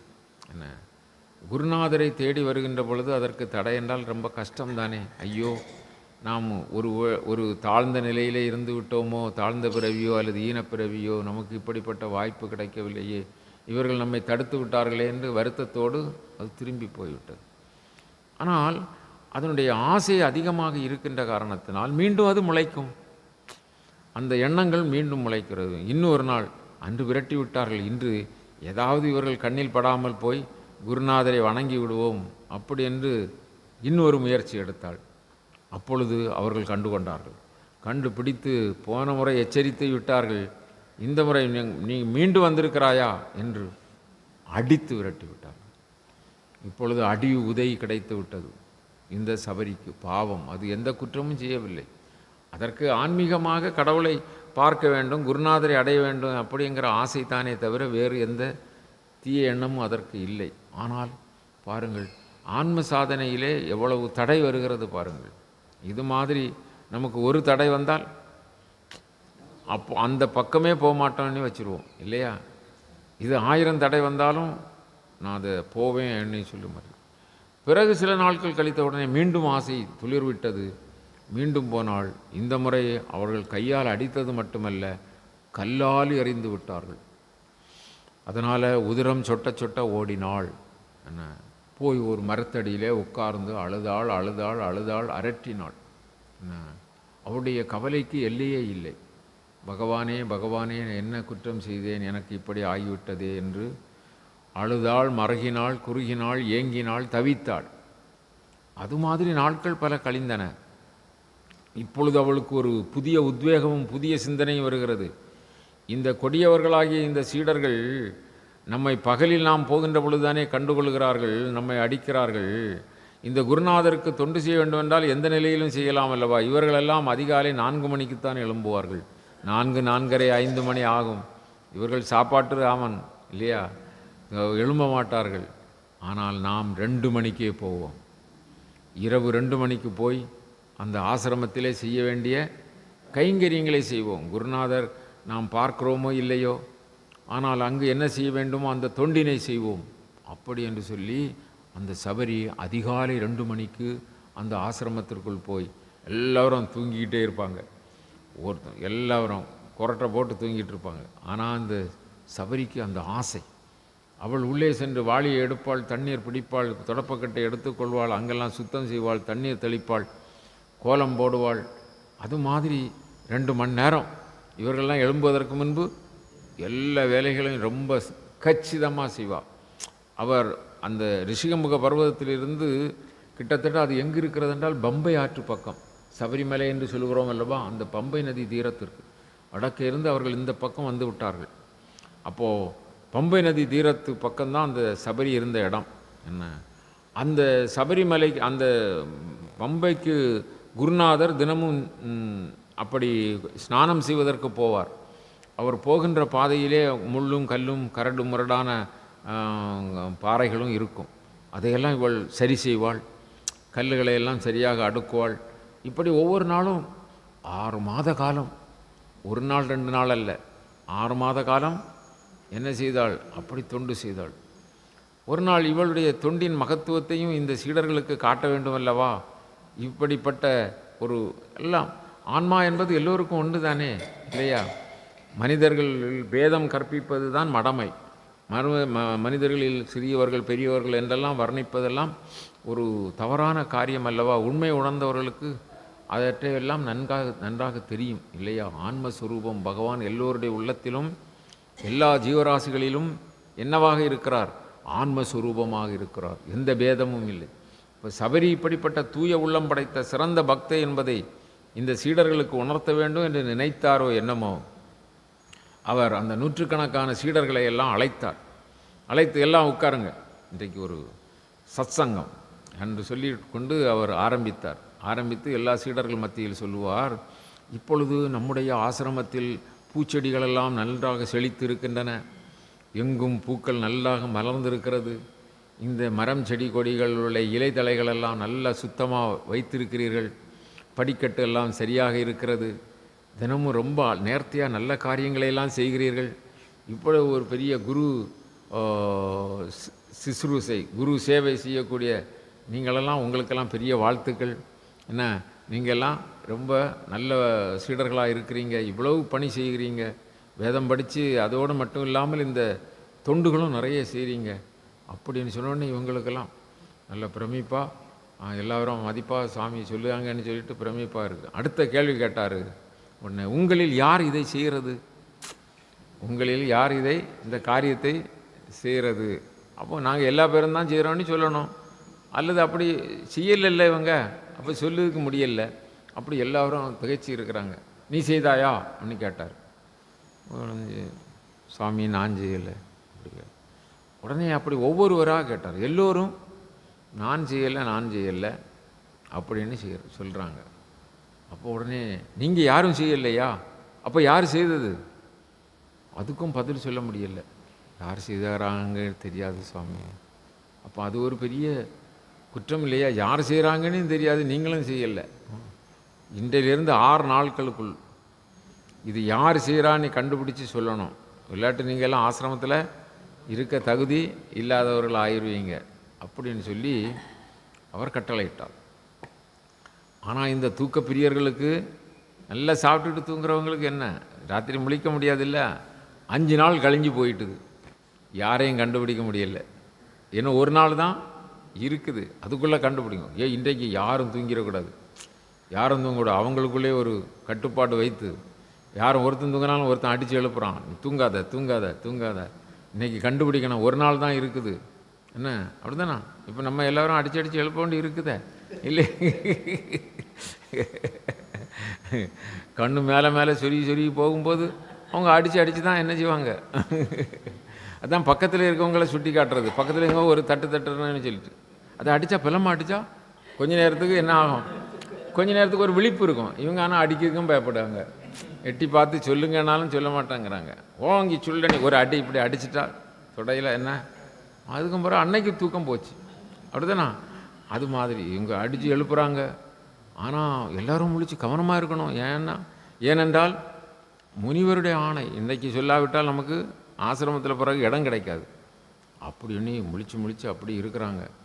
என்ன இருக்கும்போது நடு நிசி 2 மணிக்கு இந்த சபரி வந்துட்டா. சபரி வந்து வாளியும் எடுத்து தண்ணியும் எடுத்துட்டாங்க. அப்படி எல்லாம் வந்துட்டான். வந்தோன்னா அவள் கும்பிடுறா. ஏன்னா முந்தி அடித்து விரட்டி கல்லால் அடிச்செல்லாம் விட்டுட்டாங்களே, நான் இனி வரமாட்டேன், என்னை விட்டுருங்க, அப்படி எதுவும் செய்துறாங்க அப்படின்னு. உடனே அவங்க எல்லாம் இப்போ முந்தி அடித்தவங்க இப்போ கும்பிடுறாங்க. சபரி, உன்னை ஒன்றும் செய்ய மாட்டோம், உன்னை அடிக்கவோ ஒன்றும் துன்புறுத்தவோ செய்ய மாட்டோம், குருநாதர் ஆணை, நீங்கள் என்ன தொண்டு செய்கிறீங்கிறத கண்டுபிடிக்கணும்னு தான் உங்களை, நீ வாங்க, நீங்கள் ஒன்றும் பயப்படாதங்க, வாங்க குருநாதர்கிட்ட கொண்டு விடுவோம் அப்படின்னு குருநாதர்கிட்ட. இந்த அம்மா தான் இவ்வளோ நாளும் செய்திருக்கு, இன்றைக்கி 2 மணிக்கு வந்ததை நாங்கள் கண்டுபிடிச்சிக்கிட்டோம் அப்படின்னு உற்சாகமாக சொன்னாங்க. உடனே குருநாதர் அந்த சபரியை அழைச்சி, என்ன அம்மா, உன்னுடைய மனோபாவத்தை நான் அறிவேன், நீ தொண்டு செய்வதையெல்லாம் அறிவேன், இவ்வளவு சிரத்தையாக பக்தியோடு தூய தொண்டு செய்கிறாய். நீ இந்த ஆசிரமத்திலே இனி ஒரு சீடர் என்ற நிலையிலே நீ எப்பொழுதும் வரலாம், இங்கே இருக்கலாம், இங்கேயே உணவு உண்ணலாம், இங்கேயே வேதங்களோ பாடங்களோ உனக்கு தெரிந்த அளவு படிக்கலாம், எல்லாம் செய்யலாம். நீ இன்றிலிருந்து யாருக்கும் பயப்பட வேண்டிய அவசியம் இல்லை அப்படி என்று சொல்லி எல்லோர் மத்தியிலும் அங்கீகாரம் கொடுத்து அந்த சபரியை வாழ்த்தினார். உடனே சபரி கேட்கவா வேணும், இவ்வளோ நாளும் காணணும்ல இருந்தா என்ன. அதனால தான் நல்ல காரியங்களை நேர்த்தியாக செய்யும்போது நாம் தேடுவதை பகவான் கொண்டு நமக்கு சேர்ப்பிப்பார். ஒரு நாள் இல்லாவிட்டாலும் இன்னொரு நாள் நமக்கு அது கிடைக்கும், அது சந்தேகமே கிடையாது.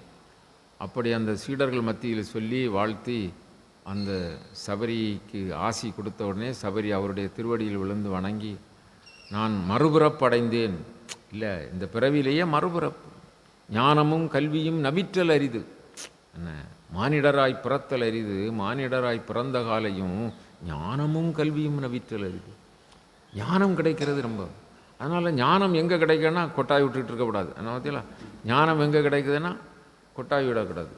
ஞானம் கிடைக்கிற இடத்துக்கு நம்ம என்ன செய்யணும், ரொம்ப அது எவ்வளவு சிரமம் இருந்தாலும் எல்லாம் மாற்றிவிட்டு ஞானத்துக்காக போகணும். நம்ம அதுக்கு தான் அவர் பெரியவங்க சொல்லுவாங்க, புட்டபர்த்தி சாய்பாபா, ப்ரையாரிட்டி அப்படின்னு சொன்னால் முக்கியத்துவம். தினமும் பல பிரச்சனை இருக்கும், பல காரியங்கள் இருக்கும். நம்ம காரியங்கள், சுய காரியங்களே நிறைய இருக்கும்.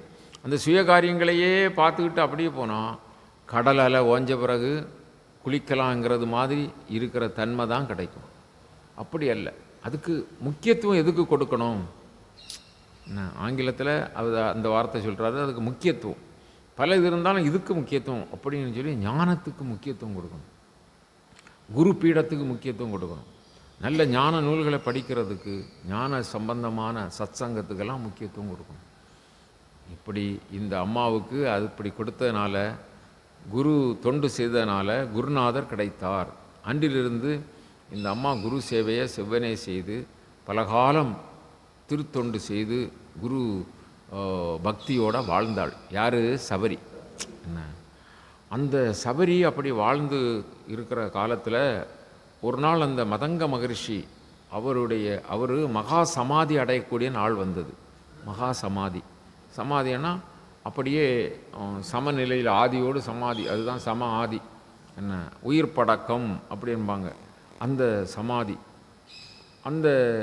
சமாதி எழுதக்கூடிய நாளில் அவருக்கு தெரியுது, இந்த நேரத்தில் இத்தனை மணிக்கு இந்த உடலை விட்டு இந்த ஆன்மா பிரியுது அல்லது இது அடங்குது அப்படின்னு. சமாதிங்கும்போது அடங்கும், என்ன அப்படி தெரியுது. அதனால் எல்லா சீடர்களையும் அழைத்து என்ன வேணும்னு கேட்குறாரு. ஒவ்வொரு சீடர்கிட்டையும், என்ன நான் இப்படி சமாதி ஆக போகிறேன், உனக்கு என்ன வேணும், என்ன ஆசை வேணும். ஒருத்தரும் கிடைக்கும்போது ஒருத்தரும் ஒரு நல்ல குருநாதர்கிட்ட கேட்க வேண்டியதை கேட்கணும் அப்படின்னு கேட்குறாங்க. ஒருத்தர் நான் பழையபடி ஊருக்கு போகணும், ஊரில் எனக்கு ஒரு வீடெல்லாம் வேணும் அப்படி கேட்டேன். சரி, அப்படி ஆகட்டும். இன்னும் அடுத்த சீடர் வர்றாரு, உங்களுக்கு என்னென்னா ஒரு தோட்டம் துறவெல்லாம் ஒரு 5 ஏக்கர் இடம் எல்லாம் கிடைக்காரல் ஊர் அப்படியே கிடைக்கணும். இது மாதிரி ஒவ்வொருத்தரும் ஒவ்வொன்று கேட்டாங்க. நான் ரொம்ப படித்து வேலைக்கு பார்க்கணும் அப்படி கேட்டாங்க. பெரிய உத்தியோகத்தில் நல்ல சம்பளங்கள் கிடைக்கணும்னு கேட்டாங்க. இப்படி எல்லாம் அந்த சீடர்கள்லாம் இளமையானவர்கள் தானே, குருகுலத்துக்கு வந்து படிக்கிறவங்க தானே. அதனால் அவங்க ஆசைக்கு என்ன, அவங்க மனசில் என்ன ஆசை இருக்குதோ அதை கேட்டாங்க. அப்போ இந்த சபரியினுடைய நிலை வருது. ஒருத்தராக கேட்குறாங்க, சிலர் திருமணம் ஆகணும்னு கேட்குறாங்க, சிலர் பெரிய குடும்பஸ்தனாக இருக்கணும்னு கேட்குறாங்க, பெரிய பட்டம் பதவிகளை கேட்குறாங்க, நிலபுலன்களை கேட்குறாங்க, மாட மாளிகைகளை கேட்குறாங்க, பொருட்களை கேட்குறாங்க. இது மாதிரி கேட்டாங்க. அப்படியெல்லாம் எல்லாருக்கும் அவரவர் கேட்டதுக்கு என்ன செய்தார்? குருநாதர் ஆசை அளித்தார். அவரவர் எண்ணப்படி அவரவருக்கு கடவுள் கொடுப்பார். அது மாதிரி குருநாதர் எல்லாருக்கும் ஆசை வழங்கினார். அந்த சபரியினுடைய நேரம் வருது. கடைசியாக அந்த அம்மா வராங்க. இப்போ வந்தோடனே அந்த அம்மாவுக்கு ரொம்ப கண்களிலிருந்து அப்படி கண்ணீர் வடியுது. ஏன்னா குருநாதரை சமாதி அடைய போகிறாருன்னு வருத்தம் ஒரு பக்கம் இருக்குது. அம்மா நீ கேளு, உனக்கு வேண்டியதை கேளுன்னு அவர் சொல்கிறார். பரிவோடு சொல்கிறார். எல்லா சீடர்களை விட அம்மாவிட்ட பரிவு காட்டி சொல்கிறார். உடனே அந்த அம்மா எனக்கு இறைவனுடைய திருவடி வேணும் அப்படின்னு கேட்டது. உடனே அந்த குருநாதர் அப்படியே ஒரு அடி வளர்ந்த மாதிரி பூரி படைஞ்சிட்டார். எல்லா சீடர்களும் வேதம் படித்தவங்க, சாஸ்திரங்கள் படித்தவங்க, உலகியல் என்ன பறையியல் என்ன தெரிஞ்சவங்க இல்லையா? அப்போது பரஞானம், உலகியல் எல்லாம் தெரிஞ்சவங்க. அவங்கெல்லாம் இந்த உலகியல் ஆசையை தான் கேட்டாங்க. ஆனால் சபரி நீ அதாவது இறைவனுடைய திருவடி வேணும்னு கேட்டிருக்க. திருவடி கேட்டால் திருவடி அந்த சாயுஜ்ய நிலை தான், கடவுளையே அடைகிறது தான். அப்படி கேட்டிருக்கிறீங்க. நீங்கள் வேதம் படிக்கலை, பெரிய சாஸ்திரங்கள்லாம் படிக்கலை, ஆனால் குரு தொண்டு தான் செய்துட்டு இருந்தீங்க. உங்களுக்கு இப்படிப்பட்ட ஞானம் கிடச்சிருக்குது. நீங்கள் கேட்டபடி உங்களுக்கு இறைவனுடைய திருவடி கிடைக்கும். ஒரு நாள் இவ்வழியாக ராமன் வருவான்.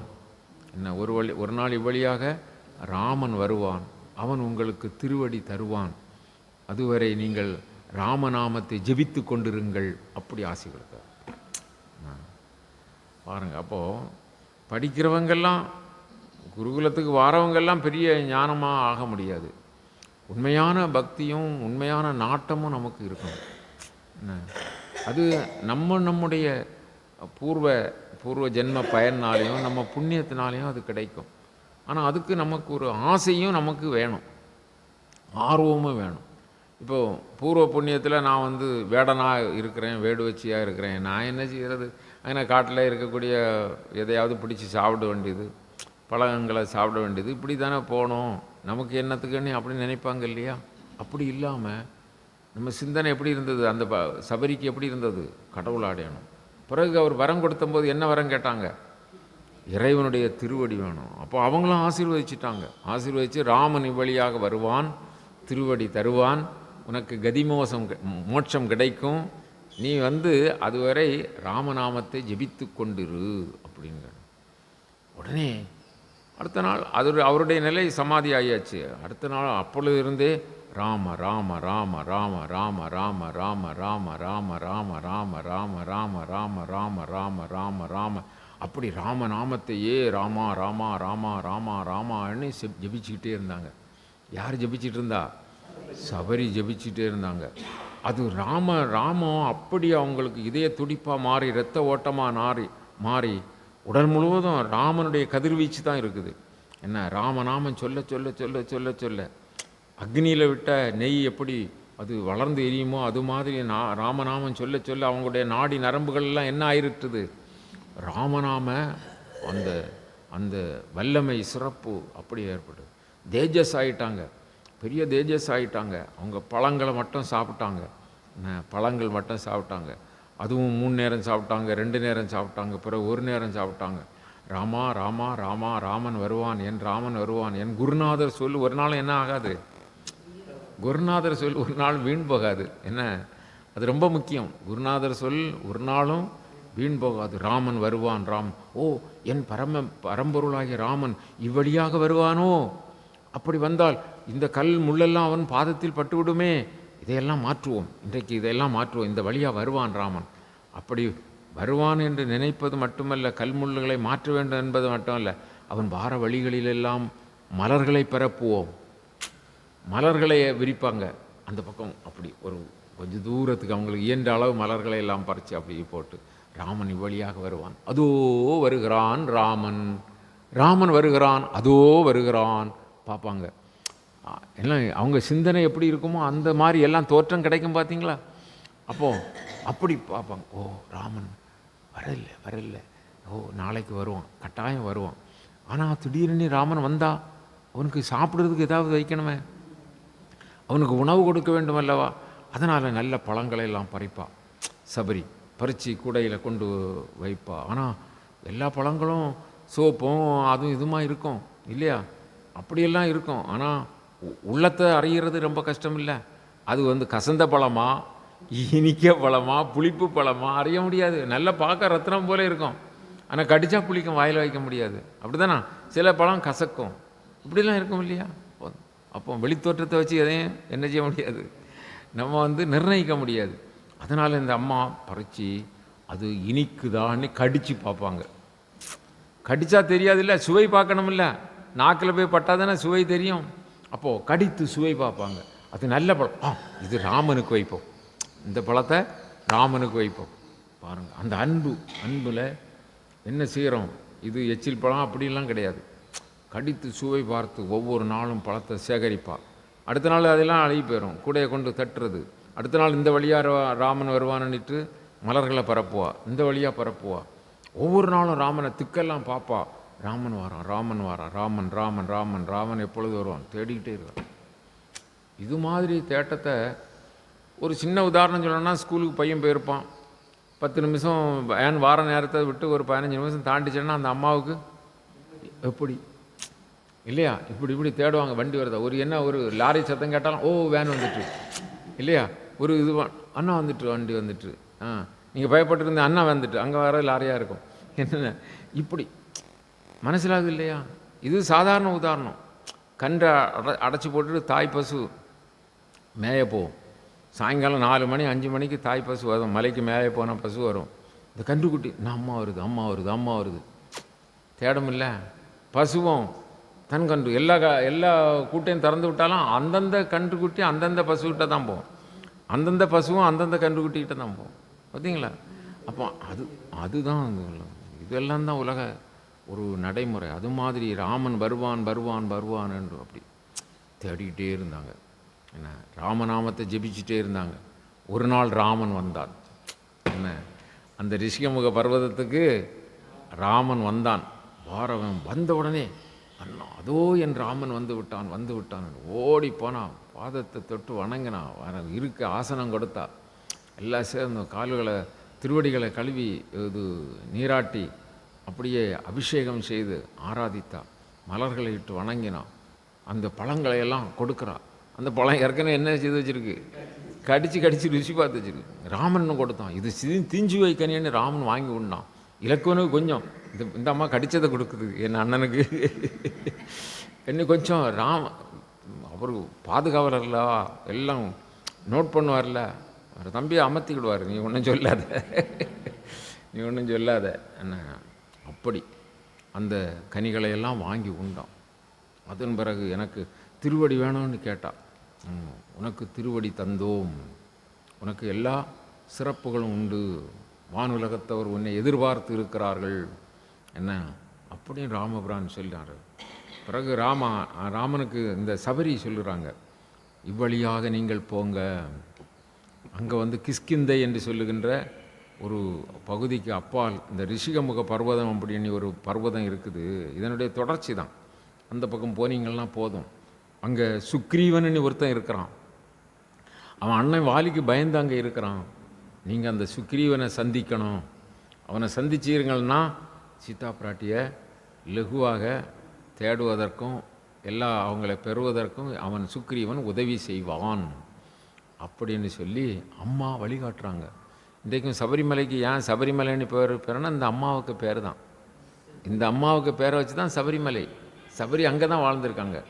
அங்கே ஒரு பீடம் இருக்குது, சபரி பீடம்னு ஒரு பீடம் இருக்குது. என்ன சபரி பீடம்? இந்த மலைக்கு போகிறவங்கெல்லாம் சபரி பீடத்தில் தேங்காய் எறிவாங்க. ஒரு சின்ன கொஞ்சம் சபரி பீடம்னு சொல்லி ஒரு தேங்காயெல்லாம் அங்கே எறிவாங்க. அப்படி சபரிமலை இந்த அம்மாவுக்கு பேர்லேயே இன்றைக்கி இருக்குது. அந்த சபரிமலையில் தான் ஐயப்பன் அங்கே உட்கார்ந்தார். அது மாதிரி சிறப்புக்குள்ள அதுக்கு பக்கத்தில் தான் பம்பை நதி. அந்த பம்பை நதி தாண்டி இவங்க எங்கே போவாங்க?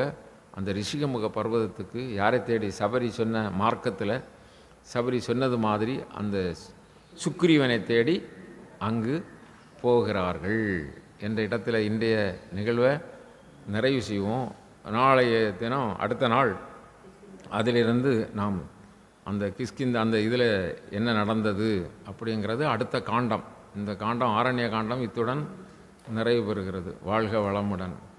வென்றீசேர் இலங்கை யானை வென்ற மால் வீரம் ஓத நின்ற ராமாயணத்தில் நிகழ்ந்திடும் கதைகள் தம்மில் ஒன்றினை படித்தோர்தாமும் உரைத்திட கேட்டோர்தாமும் நன்றிது என்றோர்தாமும் நரகமது எய்திடாரே. நாடிய பொருள் கைகூடும் ஞானமும் புகழும் உண்டாம் விடியல் வலியதாக்கும் வேரியம் கமலை நோக்கும் நீடிய அரக்கர் சேனை நேருவட்டழிய வாகை சூடிய சிலையில் ராமன் தோல்வலி கூறுவார்க்கே.